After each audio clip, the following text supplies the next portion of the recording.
Siguen las internas en las fuerzas aliadas, asunciones de nuevos funcionarios, despidos a destajo y una economía que continúa en crisis.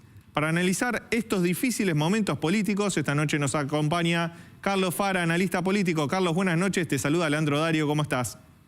¿Qué tal, Leandro? ¿Cómo estás? Buenas noches. Un gustazo, Carlos. Bueno, la primera pregunta que se impone, ya llegó esta tarde Sturzenegger al gobierno, desembarca con un montón de funciones, parece un superministro. ¿Va a generar ruidos políticos dentro del gabinete?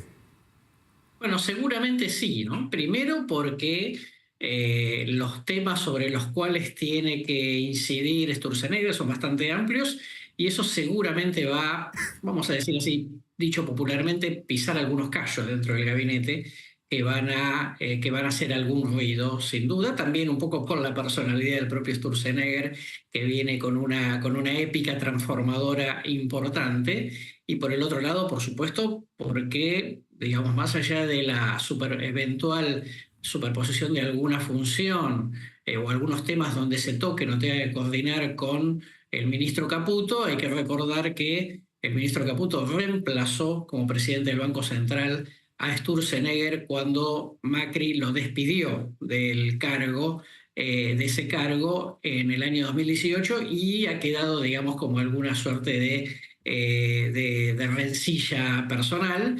Y entonces, obviamente, en esta situación, Caputo siempre va a estar atento a si la presencia de Sturzenegger no es una especie de auditor interno o una especie de ministro que está en el banco de suplentes esperando reemplazar a Caputo en alguna oportunidad. Carlos, Sturzenegger tiene dos caras. Por un lado es uno de los académicos, uno de los economistas con más citas académicas en todo el mundo, es muy reconocido en el campo de la economía. Por otro lado tuvo varios pasos por la función pública muy cuestionados, gestiones muy controvertidas. ¿Generará ruido político hacia afuera? Olvídate del gabinete, digo, hacia afuera del gobierno. Bueno, mirá, primero, si vos tenés una agenda muy ambiciosa desde el punto de vista de las desregulaciones, seguramente va a chocar con más de un sector económico, sin lugar a dudas. No nos olvidemos que él fue el autor del DNU, que tiene una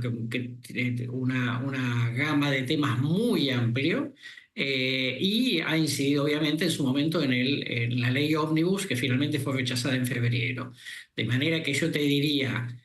acá lo que va a contar es el realismo político, que esto es, si tiene ambiciones reformistas demasiado ambiciosas que tengan que pasar por el Congreso, es muy probable que se produzcan muchos conflictos, por empezar con los propios bloques dialoguistas, ¿no? Que de alguna manera algunos de ellos tienen alguna suerte de reticencia, ¿no? O actitud crítica respecto a la llegada de Sturzenegger. Otra cosa que se está hablando de Sturzenegger es que va a tener como una de las tareas modernizar el Estado. Cuando se habla de modernizar el Estado, muchas veces se habla de simplificar trámites burocráticos, quitar desregulaciones, pero también achicar el Estado. ¿Vos creés, Carlos, que Milei le va a dar la motosierra a Sturzenegger para que él la empuñe? Bueno, se la va a dar seguramente. El tema es cuánto de eso no termina generando conflictos grandes y quizá hasta innecesarios. Hasta acá la verdad es que el gobierno ha podido avanzar bastante con la reducción de algunos organismos, digo, simplemente para poner un ejemplo de uno de los más razonantes, el caso de Telam, y prácticamente, más allá de que obviamente hubo rispideces, al final del camino el gobierno se salió con la suya, ¿no?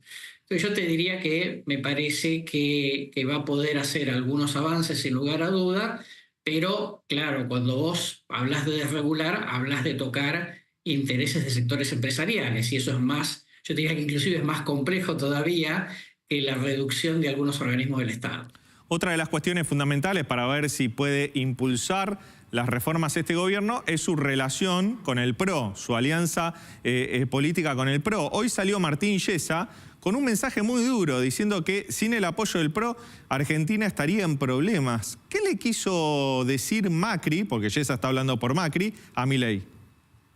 Bueno, recordemos, la Libertad Avanza solo tiene 35 diputados y 7 senadores, ¿no?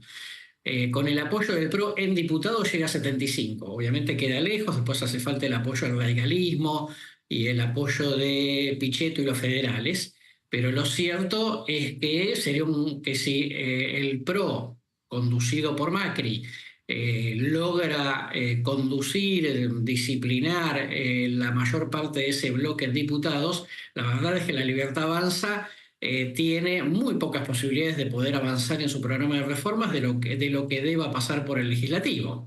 De manera que es un mensaje político importante, porque eso significa si no hay acuerdo con nosotros, por mucho que lo tengas a Patricia dentro del gobierno, vas a estar en problemas. Si esa relación entre Mauricio Macri y Milei se tensiona aún más y se pone en riesgo ese apoyo, ¿te lo imaginás al presidente buscando alianzas con gobernadores peronistas no kirchneristas? Bueno, ya tiene con Jaldo de Tucumán, pero ¿te lo imaginás más activamente buscando ese respaldo?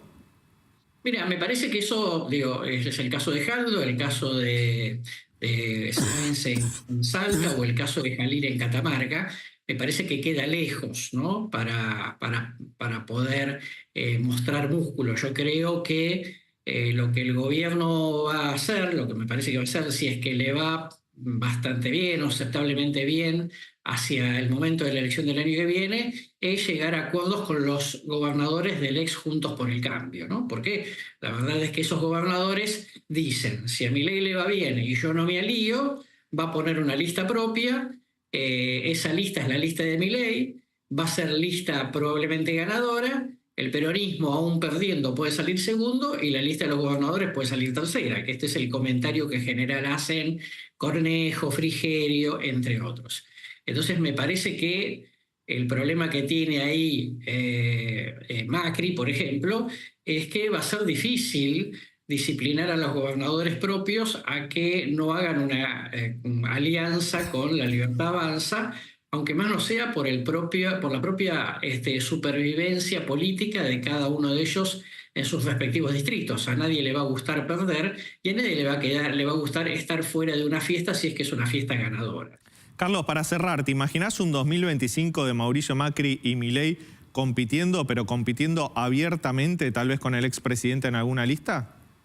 Mira, no lo descarto en absoluto porque Capital Federal es la casa matriz del PRO, ¿no?